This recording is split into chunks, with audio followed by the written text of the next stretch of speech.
Level 1, Survivor. You are standing in the Sabura. It is 165 AD. The air is a thick soup of wood smoke, open sewers, and roasting meat. It is the most crowded square mile on Earth. To your left, a cart carries 3 bodies wrapped in gray linen. The Antonine Plague has arrived. It is killing 2,000 people a day. Your father was one of them yesterday. Your sister will be one of them tomorrow. Your stomach is a hollow knot of hunger. Your mind is a screaming cage of grief. You have 3 copper sestertii in your palm. It is enough for 2 loaves of bread or 1 small ceramic vial of forgetfulness. You do not buy the bread. You find the stall behind the Temple of Mars. It is tucked between a spice merchant and a tanner. The merchant has no teeth and a scar across his throat. He doesn't ask questions. He hands you the dark, sticky resin. You are level 1.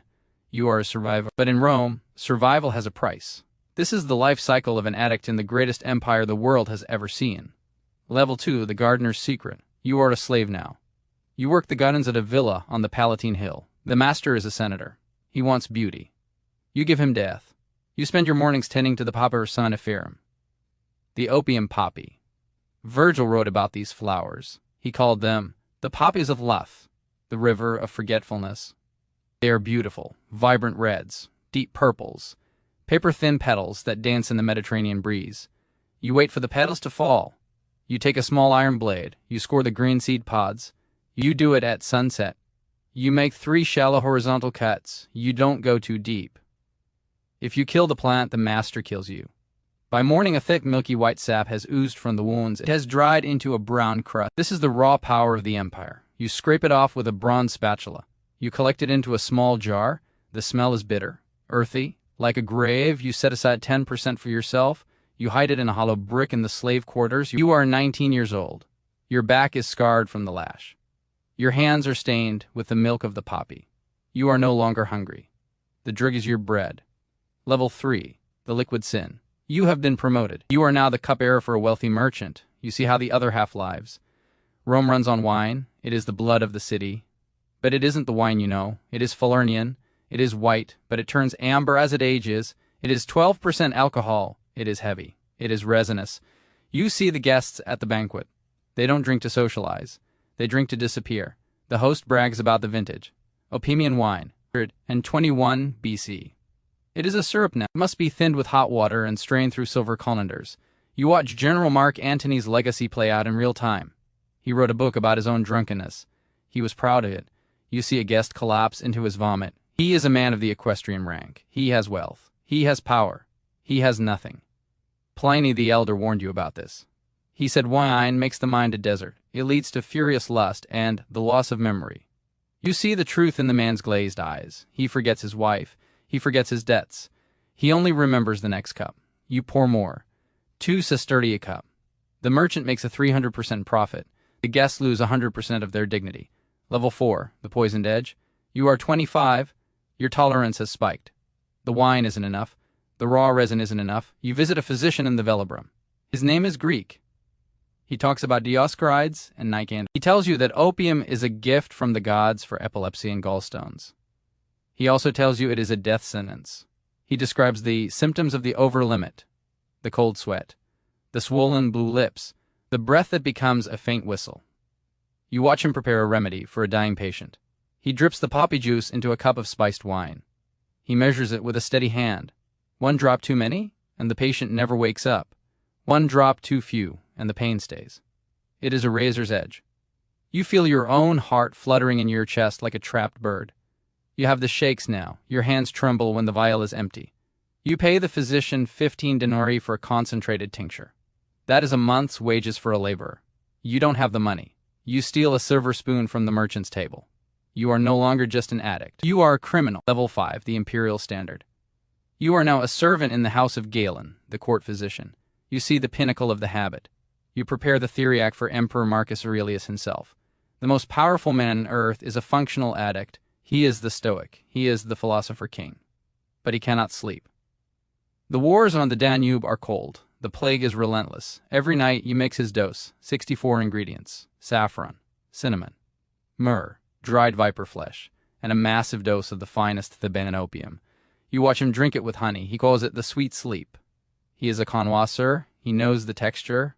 He knows the smell. If the recipe is slightly off, he notices. He writes his meditations while the narcotics pulse through his veins. He talks about the fleeting nature of life. He is right. By day, he rules the world. By night, he is a slave to a honeyed cup of poppy. You realize that the crown is just a heavier chain. Level 6. The noble exit. You are 30. Your body is failing. You see the dark side of the poppy. It is the tool of the assassin. You remember the story of Britannicus, the 13-year-old heir to the throne. Nero wanted him gone. He didn't use a blade. He used a drink. The boy's wine was too hot. The taster tried it and lived. Then, cold water was added. The water was infused with a lethal concentration of opium. Britannicus took one sip. He didn't scream. He didn't choke. His nervous system simply shut down. He drifted into a permanent sleep. The guests kept eating. Nero called it an epileptic fit. You realize that in Rome, the line between medicine, recreation, and murder is invisible. You carry a small pouch of the powder in your tunic, not for retardant, for yourself. The gentle death is the only retirement plan you have. Level 7, the witch's brew. You are desperate for a higher peak. You turn to the plants of Mars. Mandrake. Belladonna, henbane. You go to the witches of the Esquiline Hill. They sell you a cocktail of madness. You drink a decoction of mandrake root. It looks like a distorted human body. It tastes like bitter ash. Within minutes, the world warps. You see shadows that have teeth. You hear the walls whispering your secrets. This is what happened to the poet Lucretius. His wife gave him a love potion of wormwood and mandrake. It didn't bring love. It brought insanity. He wrote his masterpieces in the intervals of his madness, then killed himself. You feel the same fire in your brain. You see gods in the gutters. You wake up 3 days later in a public latrine. Your sandals are gone. Your pride is a memory.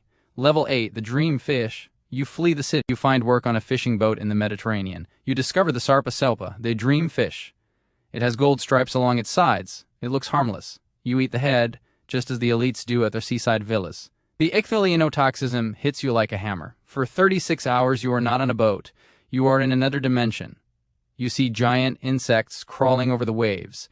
You hear the voices of the dead calling your name from the deep. It is a vivid, terrifying hallucination. The Romans call it a religious experience. They think you are talking to Neptune. You are actually just poisoning your central nervous system. When you wake up, you are screaming. The other sailors laugh. They call it the traveler's gift.